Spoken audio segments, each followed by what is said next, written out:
Good Vach Shavuot Tov. We are on Samach Beis Amud Aleph 62a2. I hope you all had a beautiful Shabbos. Here we go. Gufa. So we taught above. We had a text above that said Chatzer shel Oved Kachavim Haruhu Kedir shel Behema, and that when it comes to the courtyard of an idolater, broadly speaking, a non-Jew, it's legally considered similar to an animal stable. What that means, this is not a moral judgment. What this means is that in as much as an animal stable does not have the status of a home, so too the home of a non-Jew doesn't have the status of a home in regards to the laws of Eruvin. Okay?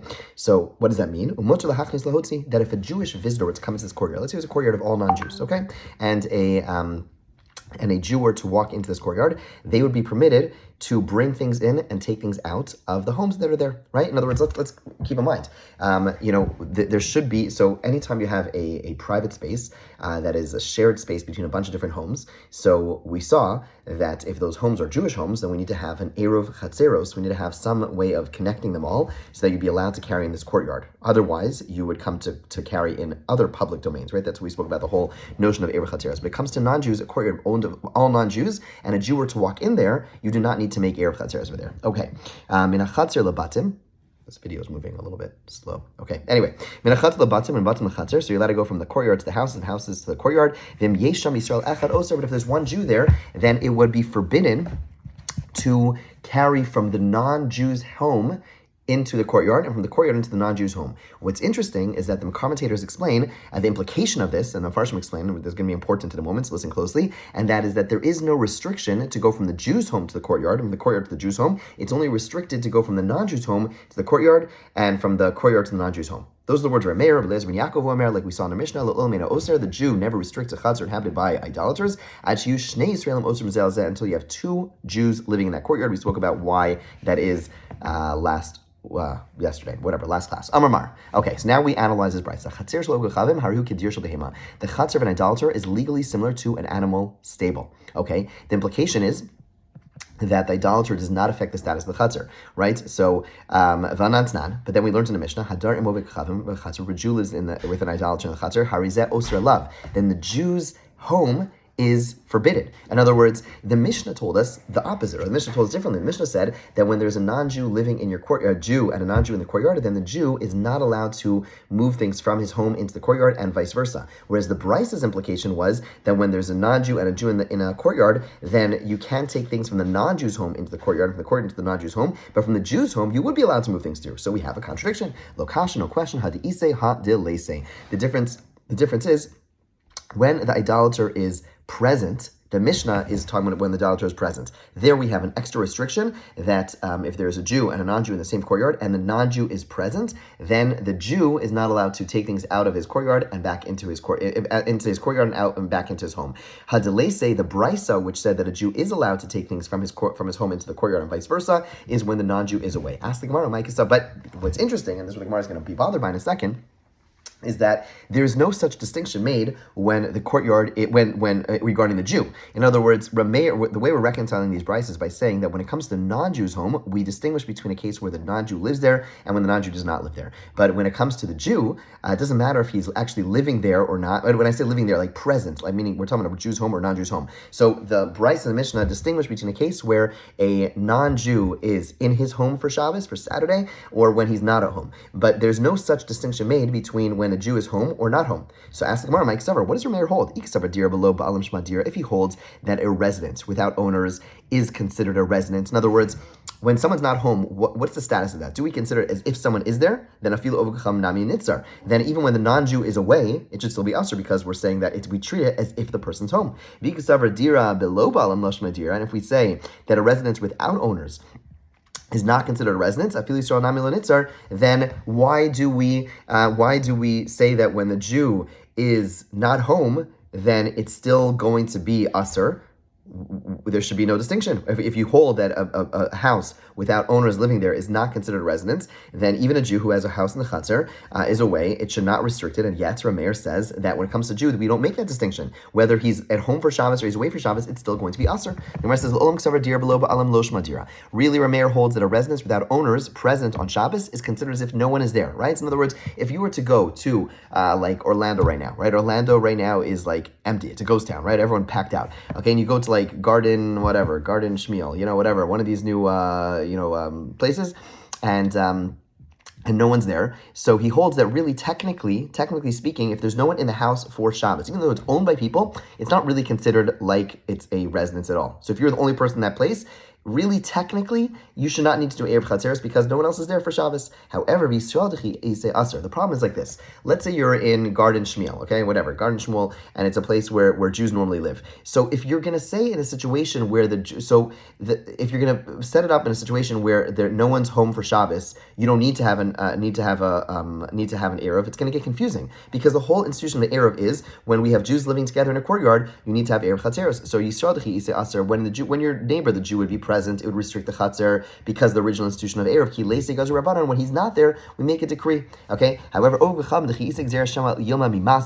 it comes to the non-Jew being there, remember, what's the issue? The issue is not Erev Chatzeros. That's not really the issue. The issue is, if you recall from last time we learned, and that is the issue is we want to prevent people from learning from the non-Jew. Okay, so ki ise aser, when the non-Jew is there, it's going to be prohibited. Ki leise la aser, when he's not there, then it's going to be, there's no restriction because at the end of the day, it's really all about him being there, and that's the only thing we care about. So when he's there, we make the decree. When he's not there, we don't make the decree, right? So really the point is that the two really have nothing to do with each other. The non-Jew reason for restrictions and the Jewish reason for restrictions are totally different, and therefore the Gemara says there is no contradiction. However, the Gemara asks, but is it true when the non-Jew is not there, there's no restriction? That's not. We learned in the Mishnah, the person leaves their home and went to spend Shabbos in another town, whether it's a Jew or a non-Jew, it's going to cause the place to be prohibited if there's no Erev Chatzeros made. These are words of Rameir. So you see clearly Rameir holds, even if a person is not home for Shabbos, it's still going to cause a prohibition. So when it says Hasam to Asbi Yomi, the Mishnah says the difference is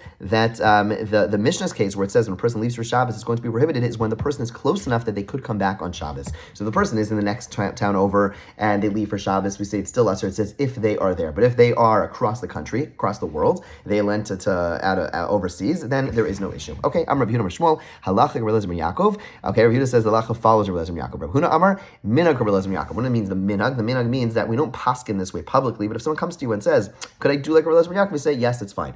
Rabbi Yochanan Amar Nagu Am Rabbi Eliezer ben Yaakov. Rabbi Yochanan says we wouldn't even say this paskin this privately for an individual, but the bottom line is that people follow the ruling of Rabbi Eliezer ben Yaakov. However, we have a dissenting view, or really a ruling from within those three opinions. Amarle, Abai Rav Yosef, Abai sister Rav Yosef, Kaimalan, Mishnahs Rav Eliezer ben Yaakov Kavanaki. The rulings of Rav Eliezer ben Yaakov, they're limited. He doesn't paskin too often, but when he does, they are pure. They are authoritative. People hold of Rav Eliezer ben Yaakov. So therefore, again, Rameir and Rav Eliezer ben Yaakov argued about, do you need one non-Jew in the courtyard to make it us, or two non-Jews? We rule like Rav Eliezer ben Yaakov. And then he says, and Yehuda said in the name of Shmuel, that in the name of Shmuel, the halacha follows Rav Eliezer ben Yaakov. So Mahu asked Abai now to his Rebbe, L'ruya b'makom rabo. Is a disciple, is a student allowed to rule, is allowed to make a ruling, a legal decision in the vicinity of his teacher about Rabbi Eliezer ben Yaakov, right? So since now we've established it's like so obvious that we possibly like Rabbi Eliezer ben Yaakov, and let's say someone comes over to you, a student, let's say you're a student, and your teacher is, and you're in the same city as your teacher, and they say, hey, are you,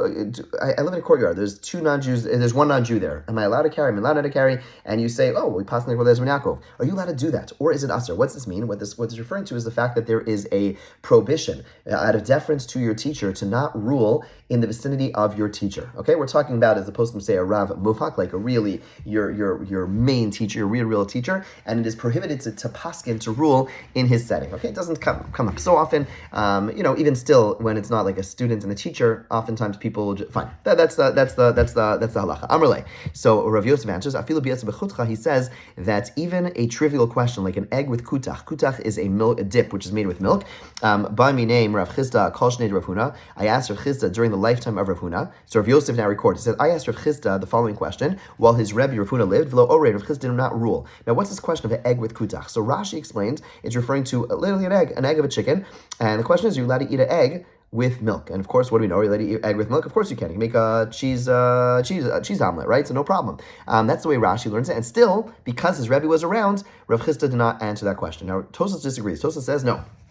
Tosa says the bias of a chutcha case is not that simple. That simple, of course, the student could rule upon. We're talking about something a little bit more complex. What's the case? The case is where a chicken is slaughtered and there are eggs found in the chicken. Are those eggs considered like meat, like the chicken, or are they considered like regular eggs and therefore they can be eaten with cheese? The answer is they are considered like regular eggs, but that's a little more complicated. You may or may not have known the answer to that. That's what Rav Chisda would not answer in the lifetime of Rav Huna because of his teacher being there. Okay, with important ramifications, right? How simple of a question are you allowed to answer? So similarly, we had a following discussion. Of Yaakov bar Abaye Abba Abaye. Now a generation later of Yaakov bar Abba asked Abaye, "Kigo Megillas Tanis Tichsiva Mancha." Let's say questions that are found in Megillas Tanis. Megillas Tanis was a book, a collection of different holidays, of days you could you should not be fasting because they are special days. But it's all written. You don't have to be a student. You have to be be knowledgeable. You just open the book and read it. It's right there. Are you allowed to? Is a student? A rabbi is a student allowed to paskin about this in the vicinity of his teacher? And so Abaye answered, my teacher Rav Yosef said to me, I feel even an egg in kutach. By my name Rav Chisda called Shnei Rav Huna. I asked Rav Chisda during the lifetime of Rav Huna, below Ore, and he would not answer. Okay, now we're going to elaborate a little bit more over today and tomorrow. Rav Chisda Ore b'Chafri b'Shnei Rav Huna. Rav Chisda used to paskin in the city of Kafri during the time of Rav Huna. Okay, it was not in Rav Huna's vicinity, it was in another place. So now we're getting a little bit clear. It's not just a matter of paskening in his lifetime, it's also paskening in his place. Rav Hamnuna Orei Becharta da Argas B'Shnei Rav Chisda. Rav Hamnuna used to pasken in the city of Charta da Argas during the lifetime of his teacher Rav Chisda. Again, not the exact same place, same country, but not the same place. Ravina Sar Sakina Bevav. Ravina inspected a knife to be used for shechting in Bavel, despite the fact that Rav Ashi, his teacher, was alive. Amalei Rav Ashi, my tama of Bar Hachi. Rav Ashi turned to him and said, Ravina, my student, why do you do this? Amalei Ravina said, Rav Hamnuna Ori Becharta da Arges B'Shnei Rav Chisda. We just learned above that Rav Hamnuna used to paskin in Charta da Arges during the lifetime of Chisda. They weren't in the exact same place, and therefore paskin. Amalei Lav Ore Itmar. He says, no, you have the wrong tradition. It says that he did not render decisions. Not that he did not. So Amalei Ravina said, no. Itmar Ore, Itmar Lo Ore. No, the tradition is that there's two traditions, and he's going to explain how they both make sense. One tradition is Ravina did paskin while his teacher, Rav Hamnuna did paskin while Rav Chisda, his teacher, was alive, and one teaching says he did not. Bishnei Rav Huna Rabbi Hudlo Ore. During the lifetime of Rav Huna, his teacher, Rav Hamnuna, did not paskin at all. V'ore Bishnei Rav Chisda. But after Rav Huna died, Rav Hamnuna did paskin during the lifetime of Rav Chisda. What's the difference? Why? Because Rav Huna was his full-fledged teacher. Rav Chisda was his teacher, but Talmud Chavar Dilei Have. He was a student who was equal to him in Torah knowledge. In other words, you could have a teacher who is just as knowledgeable as you, right? But they could still teach you something, right? We can learn from everyone. But certainly, you could have a teacher who could be just as knowledgeable. So the point is that there's two stages in Rav Huna's life. In the lifetime of his teacher Rav Huna, he didn't paskin at all. But in the lifetime of Rav Chisda, he did, because with Rav Chisda, although he was a student, he was also on par in terms of his knowledge. Says Ravina in conclusion, I, Ravina, am on par with you in knowledge, Rav Ashi, and therefore, although you are my teacher, but it's still appropriate, I'm allowed to paskin. Okay, Amarava, a rabbinic student is allowed to inspect a knife for his own use. In other words, that's not considered paskining, that's considered doing something for yourself. And now we have a story which qualifies this. Ravina Ikla Mechoza, Ravina visited Mechoza. The innkeeper brought him a knife and showed it to him. Amrle zil amti l'Rava, and Ravina said, "No, I'm not passing. Bring it to Rava. I'm in his place. I'm in his place. When you're in someone's place, then you have to be, he's going to be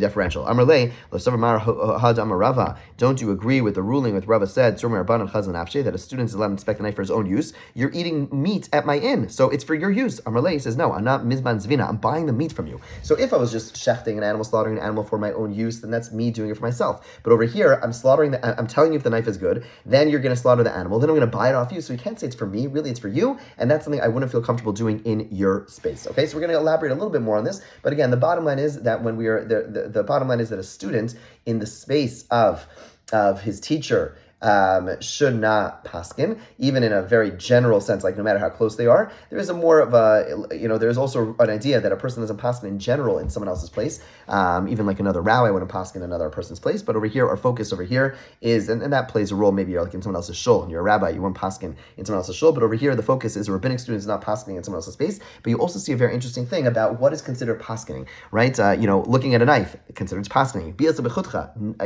Depends how you interpret it. If it's so we have Machlokas Tosas Rashi. My point in saying that is that sometimes you have Tosas says that Rashi's version, that's too obvious. When things are too obvious, that's not called psak. This discussion plays a role. Some of the discussion around female females paskening, whether it's female rabbis, yoatzot, things of that nature, and there's a big discussion like what's considered a psak. My mother-in-law. My in-laws, they daven in a place with the rabbi who's on the moetzes, big rabbi, and whenever she calls the rabbi, the wife answers, okay, and then the wife says, "What's the shaila?" And she tells the shaila, and like 9 out of 10 times, my mother-in-law never gets around speaking to the rabbi because the rebbitzin already passing. Now she's not doing it to be like a feminist; she's doing it because she's saying, "I'm not passing. My husband's supposed to." But this is obvious. This is obvious. Now, again, how to define obvious? How to define a psak? Big discussion, but our Gemara over here touches upon that very important and very relevant discussion. Have a great day. Have a great week. Take care.